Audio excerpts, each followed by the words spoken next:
Pulse. Let's check it. My name is Patrick Zabal. I'm the Partner Alliance Officer here at Arizona Central Credit Union. And so let's start it out with a quick question. Can bad credit affect your whole life? So it depends. If the credit stays bad, then it can, because there's a lot of things where your rates are based on your credit, even if they're not the same. Like insurance products, like auto insurance, a lot of times they'll base the rate partly off of credit score as well as driving history. And the good news is that nothing on credit is permanent. Even the biggest things that can affect your credit last for 7 to 10 years at the most, like a bankruptcy or a foreclosure. But within the first 2 years, a big thing like that really affects your credit. After that, it starts affecting it less and less and less. Like after the 5-year period, a lot of places, including us, just stop looking at it entirely. And then, of course, after 7 to 10 years, it falls off the report completely. So even the places that are scrutinizing that wouldn't even count it against you, right? And so credit doesn't have to stay bad. Everything is very malleable, and so I'll talk about that. But credit can affect, if you can get a checking account, how much you'll pay for maybe even your next cell phone plan. It can affect that as well. And then, of course, it can affect your interest rates on any kind of loan type. And so let's talk about how you can save thousands of dollars with good credit. And I'd actually say over a person's life or over a business's lifetime, they can save potentially tens, if not hundreds of thousands of dollars, in my opinion. And so we'll show you how lenders make decisions based on the credit report, steps to build, rebuild, and maintain and increase your credit score, some of the pitfalls to look out for, and then your rights and responsibilities and kind of what you can do with your score. So let's get into the what is a credit score. So the score is based on your payment history. So what I'm going to do is flip over to the credit handout here. And we'll come down right here to this pie chart. So I'm going to start with this bottom one. 35% of your score is based on your payment history. And so the way that works is, how many times have you been at least 30 days or more late on a credit product? So it has to be like a credit card or a loan or a mortgage, some sort of credit product. You're not actually considered late when it comes to your credit score until you're 30 days or more past due. That's when it gets reported. But definitely try not to be late at all, because you don't want to get hit with late fees and things like that. And those can be very pricey, like upwards of $30 to $40 on some of those late fees. But when you're 30 days past due, that counts as one missed payment, one late payment. 60 is 2, 90 is 3. And then after that, 120 could be 4, but after that, it might just get charged off and sent to collections. But that's 35% of your credit. How many times in the past 7 years have you been at least 30 days late? And so what I'll say is, if you do have some late payments on there, know that they start to matter less and less over time. And then eventually they fall off the report entirely after that 7-year period. But within the first year, definitely it can affect your score a lot, being that it's 35% of what a credit score is. And then, after like 2 years, you'll see your score start to go back up because it's affecting it less and less. And then eventually it just completely falls off. So that's the biggest bucket. And so I'm going to leave this 30% one, amounts owed, for last because it's the most complicated. So 10% is type of credit in use. This is kind of like your range. Like, do you have at least one credit card? Do you have at least one auto loan? And so there's two sides of credit. There's revolving credit, like credit cards and lines of credit, for instance. And there's installment loans or installment credit. And so installment is a personal loan, a mortgage, an auto loan, things that kind of have like a fixed end date of when you're done paying it, right? Whereas the revolving, those things are just kind of like a revolving line. And so if you have a good mix, then that'll be 10% of your score. And then the next 10% is new credit. So some people call these inquiries, or you might have heard soft hit or hard hit on your credit. And so this counts how many times have you applied for credit in the past 2 years. If somebody else is applying for you, like if a insurance company runs your credit in order to send you marketing stuff in the mail, that is a soft hit. That's a soft inquiry, and it doesn't count against you at all. So it's only when you are the one kind of applying for something, right? And so for if you have like less than, I would say less than 5 in the past 2 years, then you're kind of in the excellent category. And then 5 to 10 is probably the good. More than 10 is like probably average. And then once you have too many of them, it can start to affect you, but it's only 10% of your credit score. And so like we talked about in the previous presentation, when you go somewhere like a broker, like for instance, if you're going to get an auto loan at the dealership, they might run your credit at 8 credit unions and 5 banks. So they, that could be like 13 credit pulls. It's all going to count as one because they're doing it for the express purpose of you getting a car. And it's within that 20-day window because it's all happening all at once. And so that'll be one inquiry on your credit, even though they ran you through 13 places. So that's just an example. And so 15% is your length of credit history. And this is the main reason why if you're super young, it's hard to have like an 800 credit score, right? Probably impossible because 15% is just length of credit history.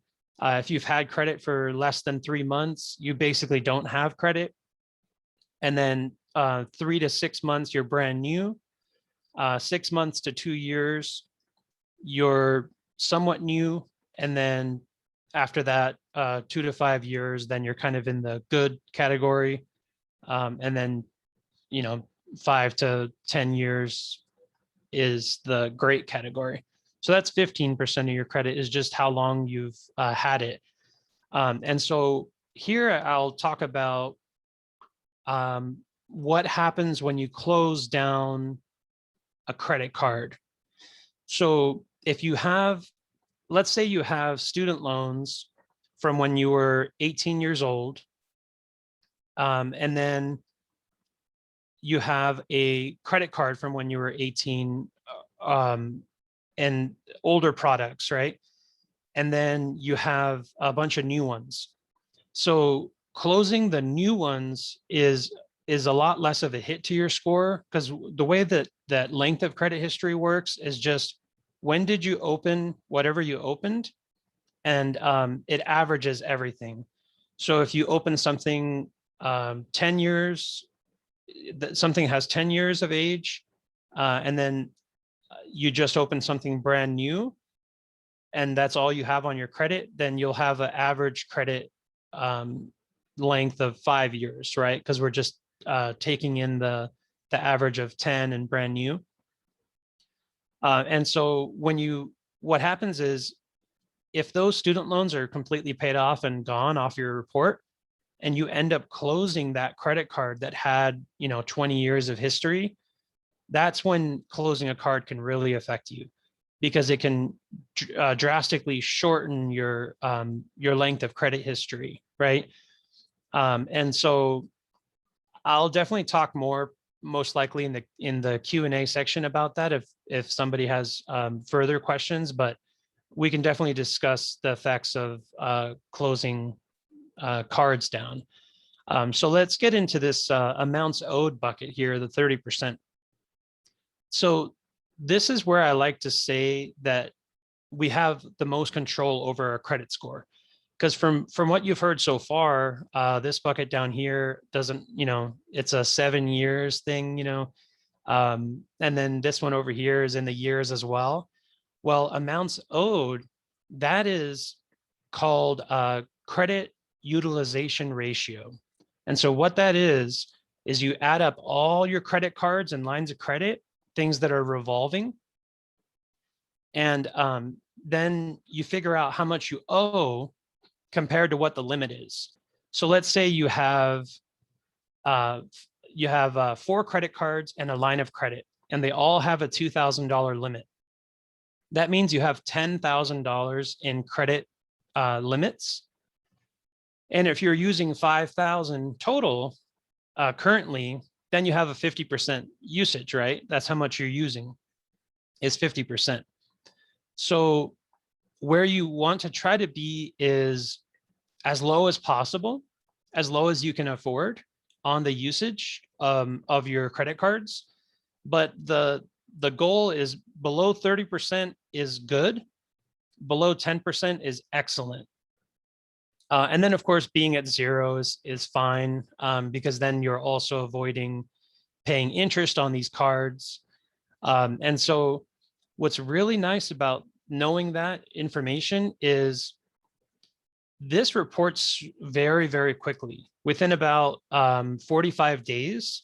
So if you know you're about to go and buy a house or take out a mortgage or buy a car or something, if you can pay down your credit cards as much as you can afford and then wait 45 days, this 30% of this big bucket right here will reflect within that 45-day. Usually it takes about 30 to 35.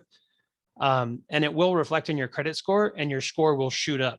So this is kind of how we win, is having control over this bucket to maximize our credit score before we go in and apply for something, right?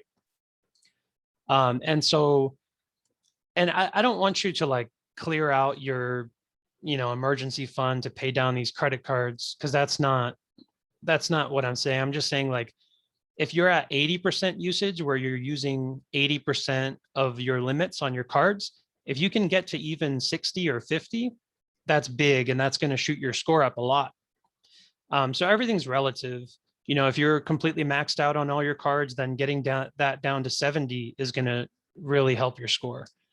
And so, yeah, so that's what I'll say about that bucket. I think that's the most important one, since it reports so quickly compared to these other things, which are, take years.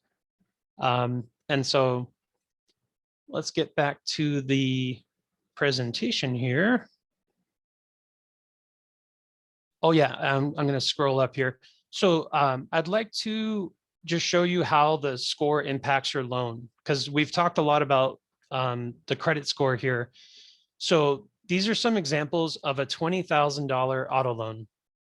And these aren't real numbers. I mean, the math is real, but these interest rates are not real. I just wanted to give you an example of kind of what can happen.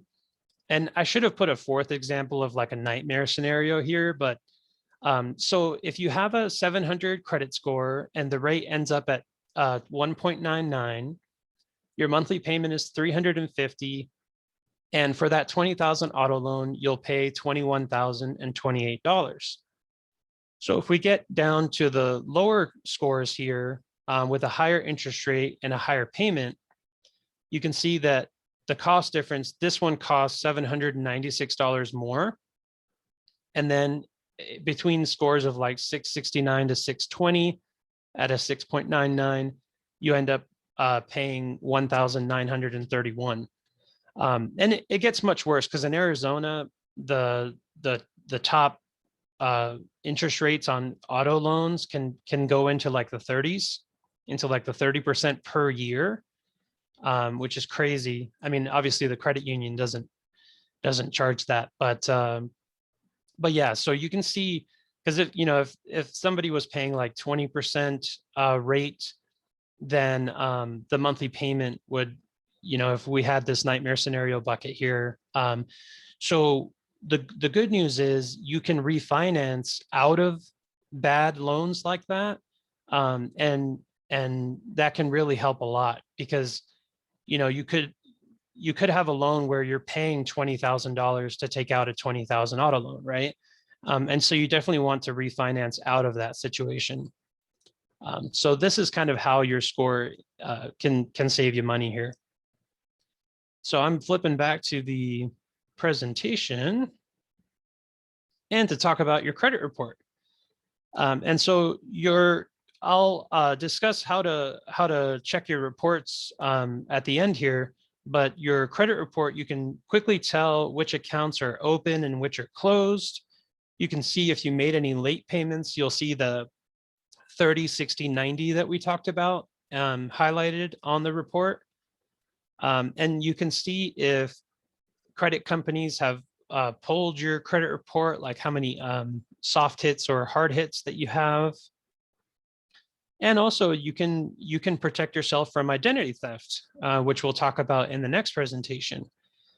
Because on your credit report will be every name that's ever been reported for you, every address that's been reported in your name, phone numbers, social security numbers. So if you start to see a bunch of weird socials and addresses, then it's a bit of a red flag that once upon a time you may have had some sort of identity theft going on. And so it's nice to check the credit report. And so I'm going to give you the website and everything like that you can use. You can also call. I'll give you the phone numbers as well. The phone numbers and the website are on the handout for the credit presentation. And so let's get into why the score matters here. All right, so we talked about how you can save a lot of money and why the score matters in that way. But it can also help you with landing a rental agreement, because there are landlords that can pull credit now. A lot of times they're not really too worried about your score. They're more looking for fraud on the credit report and things like that. But still it can still help you find a good place to rent. And even with looking for work, like if you have kids that are getting into credit, or if you're getting into credit as well, then it can affect more than just kind of how much you pay on loans. And so let's get into, here we go. Yeah, so we already talked about how to improve the score. And so one thing that you want to avoid is the minimum payment trap. So this is kind of how we can become more of a credit expert. When you're dealing with credit cards, a lot of times the minimum payments are very low on those cards. And what ends up happening is if you have a $25 payment on your credit card, but you're using the card for, say, $25 a month, then what you're doing is you kind of have like an infinite loan where the card will never be paid down, because you're paying the 25 and then you're using the card for 25 And so that revolving part is how you can get into a minimum payment trap where you could be paying on a credit card for like 25 years or however long. And so to avoid that, you can pay double the minimum or however much you can afford, but just so that it's over that minimum, because that makes a big difference. Even if it's just a $25 minimum payment and you're paying 50 or 75, that's a big difference in how long you'll be paying. So like on the $25 example, you might be paying for 9 years. And then on the 50, you'd be paying for 4 years, on the 75, even less, just as some examples there. And then trying not to max out the cards is another big one, like we talked about. That's one of the biggest factors in your credit score is keeping your utilization low of those. And so here's where I'll talk about what you had mentioned, Katie, before is so if you have a credit card at a $0 balance and every month you're not using it, what that's doing is it's reporting a payment of $0 every single month to the credit bureau, and it says this card is not late, this card is green, and you're building 1 month's worth of credit, even though you haven't done anything. And so if you don't like the whole credit system, because I know there's a lot of folks who kind of check out of credit, then the tip that I can give you is to just take out a random credit card with no annual fee, and then maybe use it, if you can, use it once a month and pay it off. Otherwise, just take it out and never use it. And that's still going to help your credit, because every month it'll report that you made a payment of $0, which is pretty much the same as any other payment when it comes to these reports. So let's get into. I see the clock here. I'm going to skip a few slides. All right, so let's get into the rights.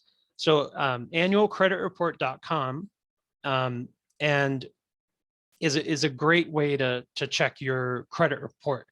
It won't give you your scores, since those are like I think they're $10 to $15 per bureau to get the score, but that's okay, because it's totally free to use this website to get your 3 reports of what's on your actual credit. And so that's really very, very useful. And then if you want your score, you can, if you're a member at Arizona Central, you can use our Savvy Money, which is kind of like Credit Karma. And it doesn't hurt your score to check it. And it gives you your report and your score. And it updates like all the time. You can refresh it whenever you want. Or if you're not a member, then I'd recommend something like Credit Karma. It's one that I've used personally, and so that's why I usually recommend that one, since I can at least answer questions and know how it works. And so keep in mind that Credit Karma is it's an approximation of your score. So give it like plus or minus 15 points, I would say. It's pretty close, but it's not perfect, because the credit bureaus don't, provide like the exact details on how they calculate these scores. So Credit Karma is just like doing their best to figure it out on your behalf. And I'm gonna, and then this opt out right here. This is how you opt out of marketing mail for 5 years. And if you want to go for lifetime, it's a little bit more complicated. But you can just call this number and ask about that. But yeah, you have to fill out forms and things. But yeah, every 5 years, I usually just call this number, and that way I'm not getting too much spam and things like that. And these are the phone number. Sorry, I actually didn't realize that I had not fixed that yet. So I'm, instead of this slide, I'm going to show this one that has the, the phone numbers here on the right. And so I'd like to start the Q&A at this point here. And check the chat real quick.